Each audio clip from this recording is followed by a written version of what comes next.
Dalay gud ang Dios ningtag na sa kabuntagon mga kaigsunan. Usa ka butang nga atong gipasalamatan nga padayon sa gihapon ang atong broadcast. Pinagi sa pagsunod sa programa Dala ni Hesukristo. Mga kaigsunan, atong pasalamatan ang tanan nga mga viewers ug tanan nga mga subscribers niining atong programa. Ang Dios magapanalangin nga daghan ang mga pagtulun-an nga inyong makatunan pinaagi sa pagsunod ning atong programa. Gani nining panahona nining adlaw mga kaigsunan aton nasab nga ipaabot kaninyo ang mga pagtulunan diha sa balaang kasulatan. Aduna dinhi atong paghisgutan ang diferensya sa cellphone versus Biblia. Ano siya? Mga kaigsunan ang atong hisgutan karong adlaw. Ang diferensya sa cellphone ug sa Biblia. Kung imong makita mga kaigsunan nga usahay ang tao sa pagkakaron mas nindot dalon ang cellphone kaysa Biblia. Mas maulaw sila pagdala sa Biblia kaysa cellphone nga naa sa ilang mga kamot. Ni nga naay gitawag nga diferensya. Dunay kalainan mga kaigsunan. Dako kayo ang kalainan niining maong pagahisgutan nato. Ang kalainan or diferensya sa cellphone ug sa Biblia. Ang uban naghatag og rason. Nga diha sa Biblia,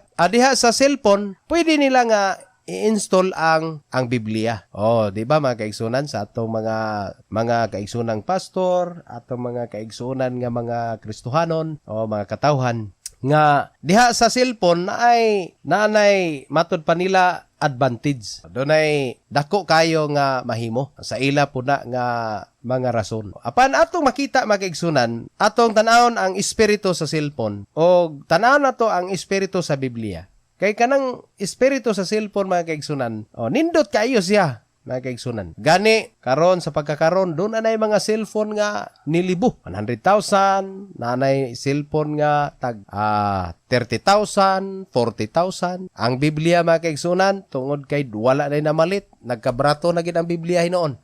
Tag 500 pesos. Nya usahay dili na mapalit sa mga Kristohanon, mahal pero ang cellphone 15,000, 30,000 palit. Mga kaigsunan. Pero ang espiritu sa cellphone, nabutang ang Biblia, pero dili gid siya pure nga Biblia. Ngano man, ang Biblia naa sa imong cellphone. Sa ato pa mga kaigsunan, daghan sa mga Kristohanon nga nagasimba, dili na Biblia ang ginabitbit. Wow, dili na Biblia ang ginabitbit. Upgrade na. Cellphone na ang ginadala. Unya, paghatag sa teksto sa pastor sa iyang pagwali, open din sa cellphone. Pag open sa cellphone mga kaigsunan, niabot sa gallery. Dili na teksto, dili na isayas, gallery.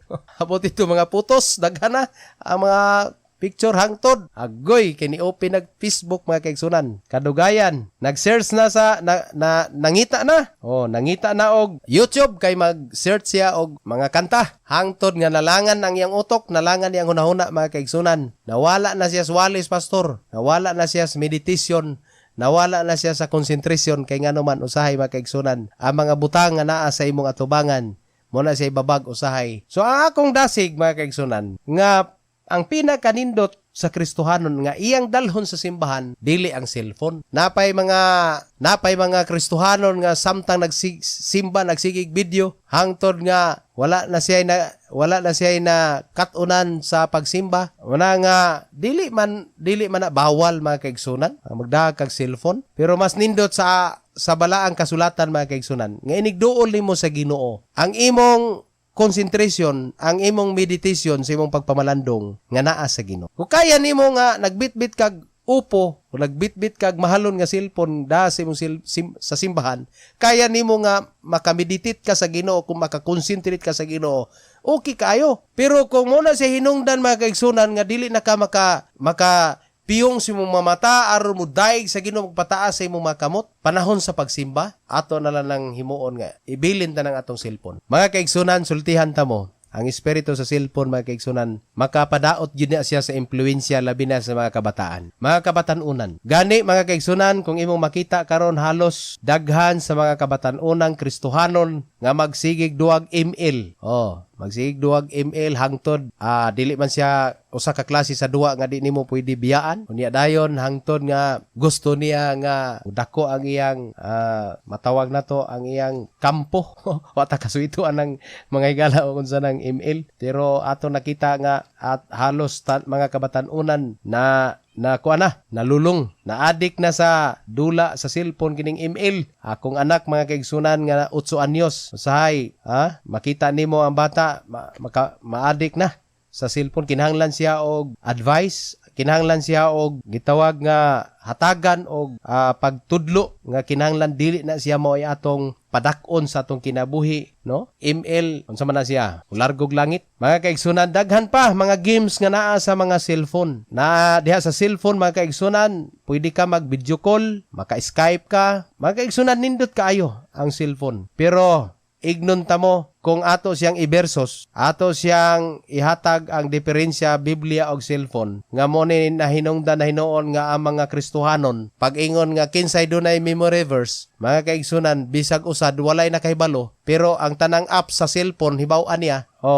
Muna mga kaigsunan nga usahay sa atong kinabuhi, gilabaw na nato ang cellphone mga kaigsunan. Apan dili na siya makatarunganon. Kung doon na kay butang nga naangkon sama sa cellphone mga kaigsunan, dili na siya maoy usa ka butang nga makababag sa imong pagduol sa Ginoo pinaagi sa pagbasag Biblia. Dili na siya mo hinungdan nga ang Biblia mahimo na hinuon nga dili na nimo siya mabitbit sa imong pagkakristohanon. Mga kaigsunan, focus ang atong nahuna sa pulong sa Ginoo. Tungod kay kung diha ka sa cellphone mga kaigsunan, nga makapokus ka sa cellphone, ang imong kabisi, no? Usahay mawala na ang imong trabaho. Mga anak suguon nimo, may unya na. Pag unya na usa na ka oras, karon na. Ang iyang karon isa pagyapon ka oras, hangtod nga ang imong anak mga kaigsunan, dili na mosugot suguon. Na ang imong anak unya nagsige nagbilar sa siging cellphone mga kaigsunan, di naganan mo kaon. Ang imong anak sakit na ang ulo, siyang sigig tinan-aw sa cellphone, ang iyang mata diferensyado na. Ang hangtod nga ang cellphone mga kaigsunan nagkadaot sa atong panglawas. Munay labing tinuod mga kaigsunan. Kung daghan man nga mo against ni ana mga kaigsunan musupak, pero munay labing tinuod nga kung ang cellphone dili mahatagag disiplina sa kinabuhi sa tao, mga kaigsunan, mahimo ni siyang makadaot sa impluwensya bisan sa mga kabataan, bisan kanato nga mga tigulang, mga hamtong. Tungod kay ang cellphone mga kaigsunan na naghatag ni siya kompetensya sa pagbasa sa pulong sa Ginoo. Usay, dili nimo ma-appreciate ang teksto nga imong ginabasa. Adto na ka sa mga messenger paingon. Tungod kay ginakilig ka dito sa imong messenger. Ignon ka nga cute pero di ra bagid tinuod. May lag tinuod unta mga higala. Apan ato hinumduman, ato ning gidiscuss, ato ni siyang sulti, ato ni siyang gihatagan o dakong pagtagad nga mo ni siya ay nakita nato sa atong kalibutan. Nga diin ato makita mga kaigsunan nga ang Biblia kung dili na nato ni siya bitbiton o dili nato dalhon sa simbahan, moabot ang panahon mga kaigsunan nga ang tanan nga mga nagsimba wa nay Bibliang gidala, puro na cellphone. Pero napoy uban nga ang ginabitbit sa pagsimba, ang sawala, Biblia, ang sa tuo, cellphone. Wana kay katarungan na pastor, kay duha na may akong gidala, cellphone naman og Biblia. Nya ginaabot simbahan, ibutang ang Biblia, kay gagmay man tuod nga pagkasulat, nya pwede man padagkuon ang dito sa cellphone. Mga kaigsunan. Pero nay mga panahon nga ang cellphone disturbo sa atong pagsimba. Disturbo. Tungod kay daghan na dito ang magsigig video sa atong simba. Problema na basta sa atong simbahan, atong ginahatagan o guidelines mga kaigsunan unsay buhaton sa simbahan. So dapat kitang mga alagad sa Ginoo diha sa simbahan, usahay mga kaigsunan, ang tanang mga kabatanunan gina-deposit na sa atong youth president mga kaigsunan. Ang tanang cellphone kinahanglan i-deposit, iuli human simba. Kay unsa man di ay dito sa balay sigig cellphone, pag abot simbahan cellphone, bisag naana sa stage mga kaigsunan aron ready na nga mutugtog ang cellphone pagyapon, dili na siya makatarunganon. Mas nindot mga kaigsunan nga ang matag manimbahay doon na gid siya Biblia. Muna nga sa atong simbahan mga kaigsunan, ato ning ampo sa Ginoo nga matagling Quranan do na gyud siya Biblia. Unya inigsulod sa simbahan, i-deposit ang tanang cellphone. Kinahanglan nga pure ang pagsimba diha Biblia kay nganuman mga kaigsunan. Kung imong tan-awon diha sa balaang kasulatan, ang imong pagsimba na sentro sa pulong sa Ginoo, di man ta kahukom mga kaigsunan nga kung dunay cellphone dili na sentro sa pulong sa Ginoo. Pero sa gikaingon ko na mga kaigsunan, doon na versus ana, Biblia versus cellphone. Tungod kay usahay mga kaigsunan, sa gikaingon ko na, ang Biblia dili na usahay nato mahatagan ang iyang insaktong espiritu. Kay matod pa sa Ginoo, kinahanglan nga ikaw mahigugma sa iyang pulong. Sa pagtuman ini, unya sa adlaw ug sa gabi aduna kay gitawag nga pagpamalandong. Unya karon kay usahay mga kaigsunan diha sa atong tagsa-tagsa kapanimalay, wala na nato ng adlaw gabi nga pagpamalandong siyang pulong. Dili na nato mahimo ang meditation adlaw o gabi sa iyang mga pulong. Kay naanata naga-YouTube, naanata diha sa pagtan-aw sa mga flat screen nga TV, o wala na tay paghawid sa Biblia, gani din maglisod na tag-ampo, hangtod nga alas 11 na wa pa ka matulog, alas 12 na wa pa ka matulog. Mga kabatan-unan, sige Facebook, sige comment, sige pada siyang message ngadto sa iyang mga higala, hantod na chat group, na tanan daghan kabalo ba mo mga higala, nga kana siya ato nang bantayan. Ampingan nato ang impluensya ni ana. Nga diin kana mga kaigsunan makapawala sa focus sa atong konsentrasyon, meditation sa pagpangalagad sa Ginoo. Labing tinuod mga kaigsunan, dili ta mo sabay sa uso sa kalibutan. Matod pa ni Apostol Pablo, ayaw kamo pagpahiuyon sa urog sa kalibutan. Kundili, matod pa niya, baghua ang inyong salabutan aron inyong makita og masusi kung unsa ang kabubuton sa Dios sa inyong kinabuhi. Muna usahay mga Kristohanon, maglibog siya unsay iyang ministeryo sa simbahan. Ngano man mga kaigsunan, wa siya kay balo nga ang gusto day sa Ginoo, gusto siyang mahimong magwawali. Gusto sa Ginoo nga mahimo siyang instrumentalist. Gusto sa Ginoo nga siya mahimong song leader, pero di na niya madiskubre kay ngano man. Wala na siya sa focus, wala na siya sa konsentrasyon, wala na siya sa iyang pagpamalandong sa pulong sa Ginoo, kay nisabay na siya sa urog sa kalibutan. Daghan ang mga gina-presentar sa kalibutan mga kaigsunan. Bisan pa man sa kining urog sa kalibutan diha sa atong mga sinul-uban, o nga makita diha sa atong mga tagsa-tagsa, no? Kinahanglan mismo diha sa atong mga sinul-uban sa proper nga pagsimba nga sinul-uban, kinahanglan nga ang atong isulob panahon sa pagsimba lapas sa tuhod paubos, dili kay lapas sa tuhod paibabaw. Mga kaigsunan, kay ngano man mao na siya ang biblikanhon nga pattern diha sa atong tagsa-tagsa kakinabuhi. So kung wala na ang Biblia, wala na kay meditation pagpamalandong, dili na ka makaila nga asa na kakaron. Unsa na ang kahimtang sa imong pagkakristohanon? Unsa may gusto sa imong kinabuhi mga kaigsunan? Mo bay gusto sa Ginoo nga magsigi kag mobile, email, magsigi kag games, magsigi kag video, magsigi kag Skype, magsigi kag tan-aw diha sa unsa pang naa sa YouTube. Mga kaigsunan, wala di boti pasabot nga gina-discourage mo sa YouTube. Kung mag-YouTube mo mga kaigsunan, okay kayo basta i-click nimo na ang atong programa Dalan ni Hesukristo. Naay mga maayo diha sa YouTube, kanang mga wali, kanang mga awit nga iya sa Ginoo, mga kaigsunan. Pero dili nato himuon nga mao na ni siya ang maghari o mao ni siya ang pinakadako nga nakahatag nato og babag sa atong pagtuon o pagbasa sa Biblia. Kay ang gisulti sa Ginoo, matod pa niya, magtuon kamo adlaw gabi sa akong mga pulong. Ingon sa Dios mga kaigsunan nga tungod sa iyang mga pulong makabaton kag kinabuhi nga way katapusan. Bulahan katong nagbasa og naminaw og nagtuman sa akong mga pulong. Una nga ang pinakaanindot mga kaigsunan sa atong kinabuhi nga kita matag-usa ka nato, dili nato himuon nga mas bililhon ang cellphone sa atong kinabuhi kaysa Biblia. Ang pinakanindot mga kaigsunan nga ang imong kinabuhi nahimo ni siyang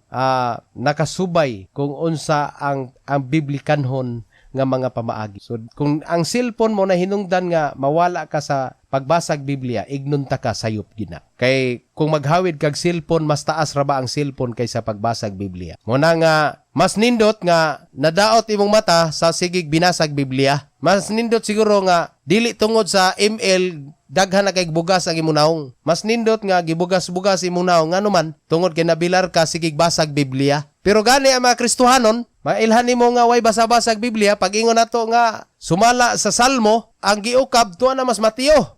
Daghan sa mga Kristohanon wa katuod og asang libro. Kay ngano man ti mailhan na nga wa ginay ukab-ukab og libro wa na say basa-basa og Biblia. Nay mingon ta nga atong makita diha sa Malakias Kapitulo 3 versikulo 10. Nagubot kay ngano man asa mang Malakias ani. So kita nga mga ministro, mga pastor sa mga kasimbahanan ato nga hunahnaon nga dapat ang mga Kristohanon buhong sila sa pagbasag Biblia. Mga Kristohanon kung nakapalit kag cellphone mahalon, pagpalit sa Biblia, mga kaigsunan, dapat sa imong kinabuhi, mao'y pinakadako nga bililhon sa imong kinabuhi ang Biblia. Balag brato na, pero bililhon sa imong kinabuhi. Mga kaigsunan, ang cellphone hilakan og mawala, pero ang Biblia sipa-sipa, ginaunlanan, ginahigda-higdaan, nangagisi-gisi, gipangkaon nag-ok-ok. Nya ingon ang Ginoo, bulahan katong nagbasa. Ang resulta mga kaigsunan, ang ok-ok may malangit. Kay ang ok-ok, gawas nga di siya ka magbasa, iyan na lang gikaon. Una nga atong hinumduman mga kaigsunan, ayaw kog igna nga ang atong pagkakristohanon maayo pay ok-ok na to. Kundili ang atong pagkakristohanon kinahanglan buhong sa pagkaon sa pulong sa Ginoo. Kay kalanon kini sa atong kalag. Una nga kinahanglan mga kaigsunan, kung dunay versos sa Biblia, wa na laing makalabaw ug makapildi niini. Pero kung imo makita mga kaigsunan, daghan na karon nga nabuhong sa cellphone, halas paningkamot panarbaho tigom aron makapalit og mahal nga cellphone, pero wala ginagtigom makapalit og Biblia. So karon nga nini nga adlaw mga kaigsunan, atong gipasalamatan ang Ginoo nga ang atong pagpangalagad ang pinaka mas importante, ang mas nga bililhon sa tong kinabuhi, dili ang cellphone, kundi ang Biblia.